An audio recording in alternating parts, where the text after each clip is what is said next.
very hard for me to see copper and nickel demand declining materially over a 5-year time frame, just simply as a function of basic population growth and the move towards electrifying just about everything. For millennia, ancient pharaohs prospered from unparalleled riches made possible by Egypt's resource-rich gold deposits. But despite this rich history, modern Egypt remains one of the most underdeveloped gold mining countries in the world, but that's all about to change. Aton Resources is leading the charge on the Egyptian mining revival. As the only public exploration company in Egypt, Aton Resources has first-mover advantage. Focused on their 100% owned Abu Marawat concession, Aton Resources is advancing several exploration targets, including the recent discovery of the legendary Lost Mountain of Gold at Rod Ruin. Learn more about this exciting drill program and other news at AtonResources.com. Aton trades on the TSXV under the ticker symbol AAN and on the OTC under the ticker ANLBF.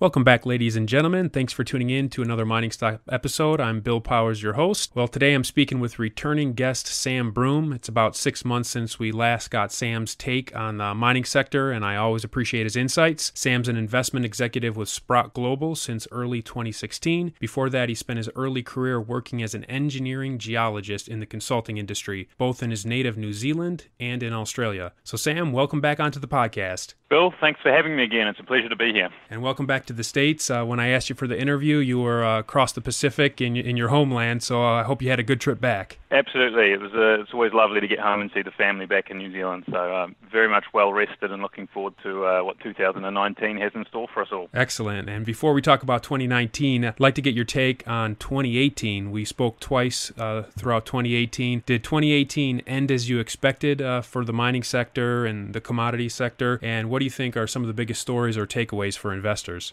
Sure. 2018, if we're frank, was a fairly tough one almost across the board for natural resource investors, and in fact, almost any investors globally. I saw a report a while back that said, I think in 2018, something like over 90% of global asset classes, when measured in US dollars, were down on the year. So pretty much unless you were in US dollar cash or short-term government bonds, chances are your portfolio, regardless of whether it was commodities or just the general market, took a hit in 2018. So I'll be frank, it was a tough year for mining investors as well. I guess the themes we'd discussed previously, in terms of commodities, the agricultural commodities, the precious metals, the battery leveraged base metals, particularly nickel. They did the best of the sector. They were still all down. Gold actually ended up just very slightly down, but they were better than the rest of the space. So I was somewhat happy that on a relative basis, things tended to go pretty well, but on a nominal sense, it was definitely a tough year. One of the other themes that I've been big on for a couple of years now has been the Australian mid-cap producer space, and that was one of the bright spots in the sector. For those of you that want to look at it, you can look up the Australian All Ordinaries Gold Index, which is an index that tracks the Australian mid-cap space. Usually you'll find it under the ticker AXGD, and that was actually modestly up on the year in US dollar terms. So that was pleasing. But apart from that, 2018, not a good one for commodity investors, unfortunately. But I'm sure we'll talk about it as the interview goes on. I do think the scene is setting up for one of these days we're going to get a really big turnaround in the sector. So the scene is certainly set. For those of us like myself that don't follow closely the Aussie mid-cap miners, what were the primary factors or driving causes of why they were up when most of the miners here that we monitor in North America were down? Yeah, there's a few reasons why I think the Aussies are outperforming. The Aussie dollar did depreciate quite rather substantially during the year against the US dollar. That's why I always like to measure these indexes in US dollar terms, because the currency does have an impact. But what that meant was, for US investors and North American investors, the cost base of these Aussies basically went down, and because when your local currency depreciates, all your cost of of labour and cost of capital expenditures, is obviously in the local currency. So that helped. But on top of that, the Aussies tend to be able to mine gold at very, very, very, very cheaply. So if you look at the industry-wide cost profile, particularly in the gold space, you'll notice that the vast majority of the companies at the lower end of the cost curve, so the lowest quartile, are the Aussie producers. There are some companies that are producing, north of, between 500,000 and 1 million ounces of gold a year at all-in sustaining costs sub $750 per ounce. So the margins on those at the moment are truly, truly good. So these companies are actually generating free cash flow, are either paying down their debt or have paid down their debt and have strong balance sheets, generating free cash flow, and heaven forbid even paying a dividend, some of them. So, that completely contrasts what's happening on average in the North American space. And I think that's part of what's really driven the outperformance in the Aussie market. Some people now think the Aussie market is overvalued versus the North American peers, which were all sort of down in the dumps. I can see that argument, and if we get a face-ripping gold price rally, I can definitely see the more levered North American names outperforming the Aussie market. But if we see a sustained sort of sideways to down move in the gold price, I definitely think the Aussies are going to continue to outperform. What do you expect for 2019? Can you give us an overview of your expectation for the sector as a whole and some of your top commodities?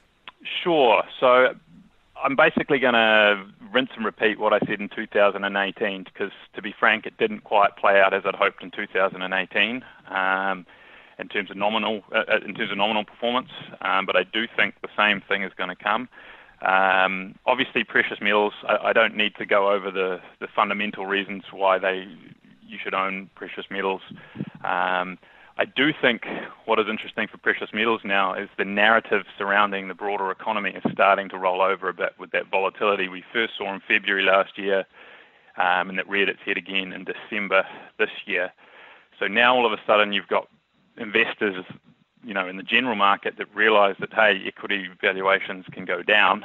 And on top of that, I actually think a really interesting narrative that's going to emerge this year is the U.S. federal debt again. So if you look at the figures for what the U.S. government is racking up every year in terms of the deficit there, it's starting to look quite staggering, and this is supposedly at the best economic times we've ever had.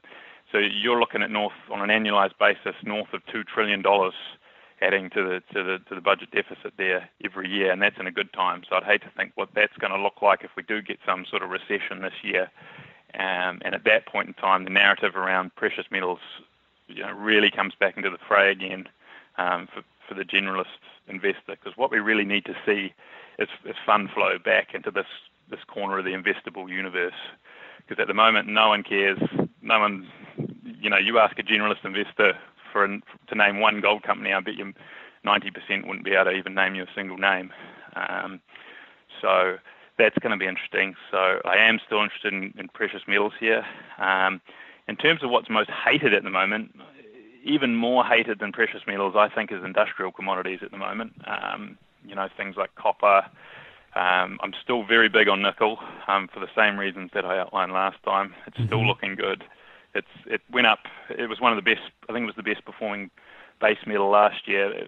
Which is saying something, because it was down. What was it? Down 14% last year. But that's still looking really good for those that want, sort of less speculative exposure to the battery space, but also just the general supply demand for things like stainless steel is looking really robust, particularly in the class 1 nickel producers, so that are nickel sulfide producers. So I would keep a lookout for that next year. But guys like the big boys like Freeport, I think, was off 50%. One of the biggest miners in the world saw a 50% decline in its share price in 2018. So that doesn't mean we're going to get a bottom anytime soon, but whenever we see those kind of depressed situations, it definitely picks my ears up, because I know the long-term fundamentals of these industrial commodities is very sound. There's a complete lack of supply from new mine construction coming down the line. So at some stage in the next, it could be the next 6 months, but definitely within the next 2 to 5 years, that's going to really start coming home to roost. Even if the global economy rolls over, Sam, you still see increased. So you would see the supply deficits as the primary driver even more than economic demand? In the long run, yes.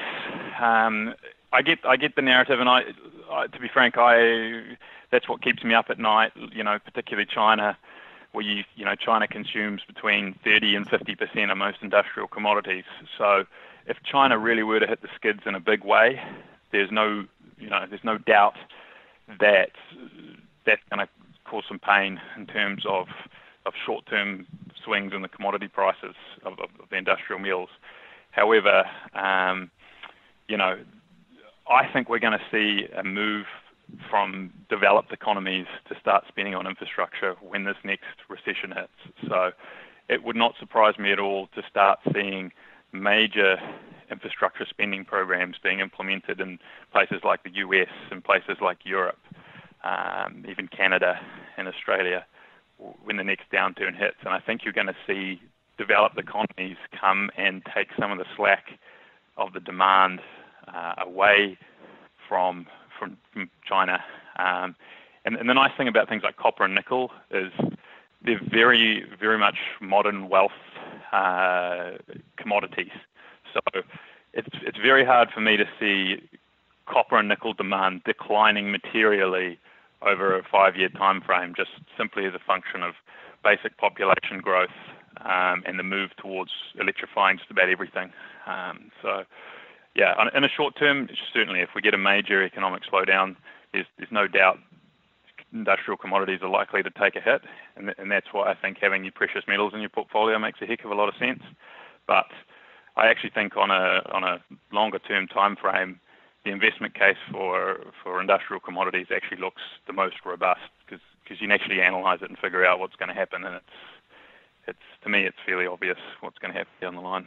Are you currently steering your clients more so into producers or late-stage development companies? What category of mining company are you looking at and seeing great value right now? So right now I am very focused on the high-quality end of the market.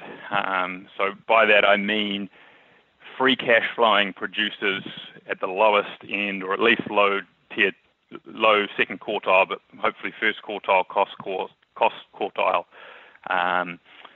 For the bulk of their portfolio. The reason why I'm doing that is because it has been so tough for so long.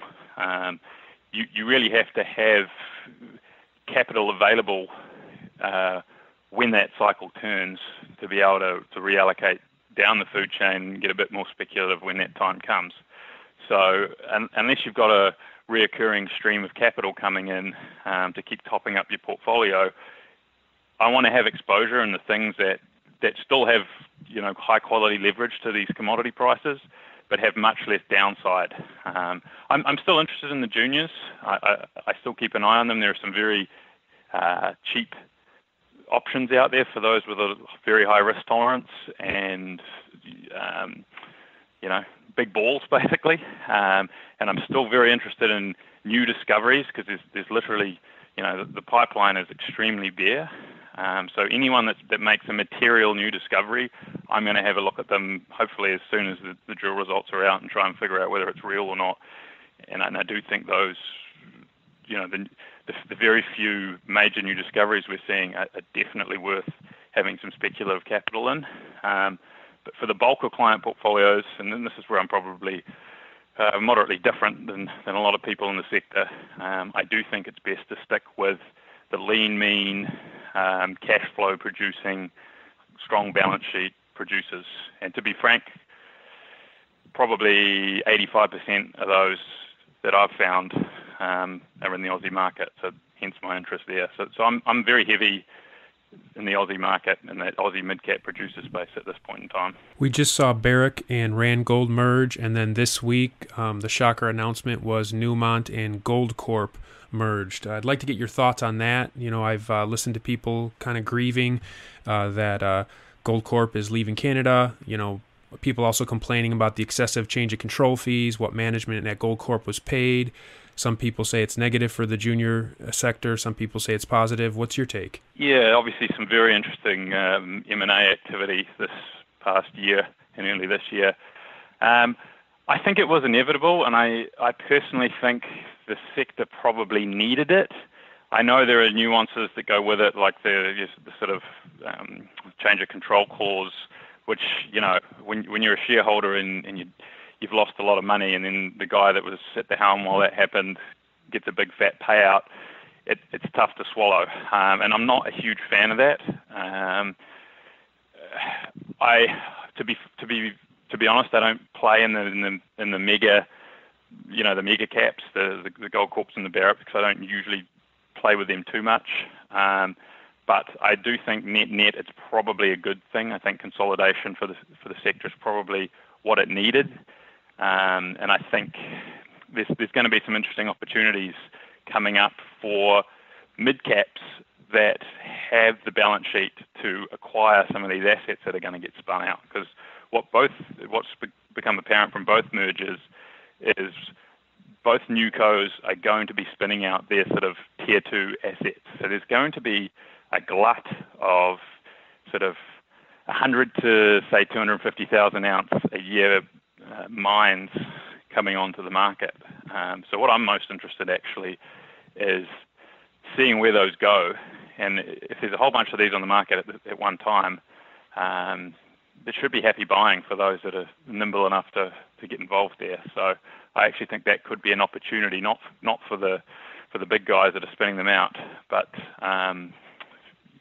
for the mid-cap space, if they can manage to get these things at a right price and hopefully at a bottom point in the cycle.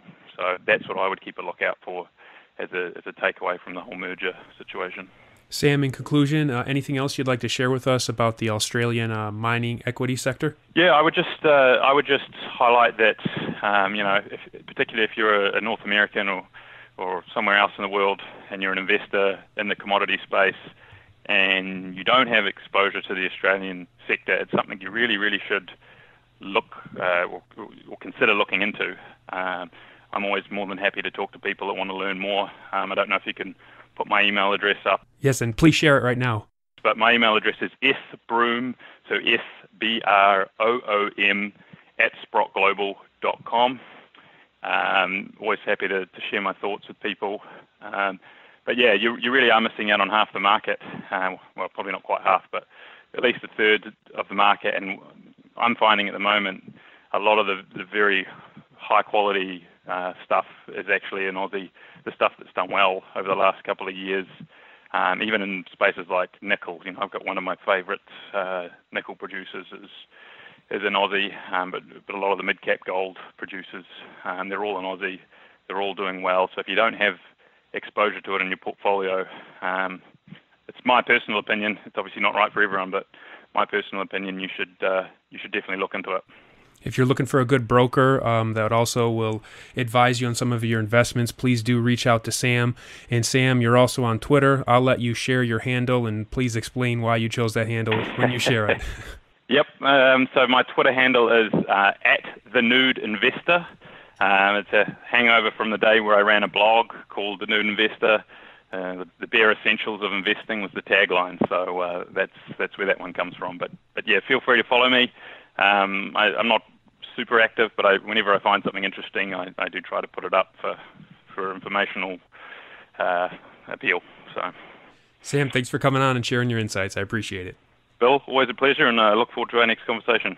This episode of MiningStockEducation.com is brought to you by Sandstorm Gold Royalties. Sandstorm Gold Royalties is a different kind of gold company. They purchase royalties on select mining operations and receive a percentage of the revenue in return. Sandstorm now has a portfolio of nearly 190 gold royalties around the world. See how gold royalties differ from other gold mining investments at sandstormgold.com. That's sandstormgold.com. Sandstorm Gold Royalties trades on the TSX as SSL and on the NYSE American as SAND.